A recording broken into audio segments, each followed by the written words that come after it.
Tamar Jifri custody മരണക്കേസിൽ പുതിയ കുറ്റപത്രം CBI ഉടൻ സമർപ്പിക്കും. സാങ്കേതിക പ്രശ്നങ്ങൾ ചൂണ്ടിക്കാട്ടി എറണാകുളം CJM കോടതി കുറ്റപത്രം മടക്കിയിരുന്നു. 4 സിവിൽ പോലീസ് ഓഫീസർമാരാണ് പ്രതികൾ. 2023 ഓഗസ്റ്റ് 1 പുലർച്ചെയാണ് പോലീസ് കസ്റ്റഡിയിൽ താമർ ജിഫ്രി മരിച്ചത്. ലഹരി ഇടപാടുകൾ ആരോപിച്ചായിരുന്നു കസ്റ്റഡിയിലെടുത്തത്. താമർ ജിഫ്രിയെ ക്രൂരമായി മർദ്ദിച്ചതായി ഒപ്പം കസ്റ്റഡിയിലെടുത്തവർ മൊഴി നൽകുകയും ചെയ്തിരുന്നു. CBI തിരുവനന്തപുരം യൂണിറ്റ് അന്വേഷണം പൂർത്തിയാക്കി കഴിഞ്ഞ ദിവസമാണ് കുറ്റപത്രം സമർപ്പിച്ചത്. ചില സാങ്കേതിക പിഴവുകൾ ചൂണ്ടിക്കാട്ടിയാണ് എറണാകുളം CJM കോടതി കുറ്റപത്രം മടക്കിയിരുന്നത്. സീനിയർ സിവിൽ പോലീസ് ഓഫീസർമാരായ ജിനേഷ്, CPOമാരായ ആൽബിൻ അഗസ്റ്റിൻ, അഭിമന്യു, വിപിൻ എന്നിവരാണ് പ്രതികൾ.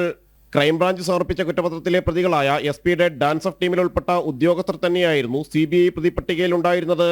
2024 മെയ് 4 പുലർച്ചെയാണ് വീടുകളിലെത്തി CBI സംഘം പ്രതികളെ അറസ്റ്റ് ചെയ്തത്.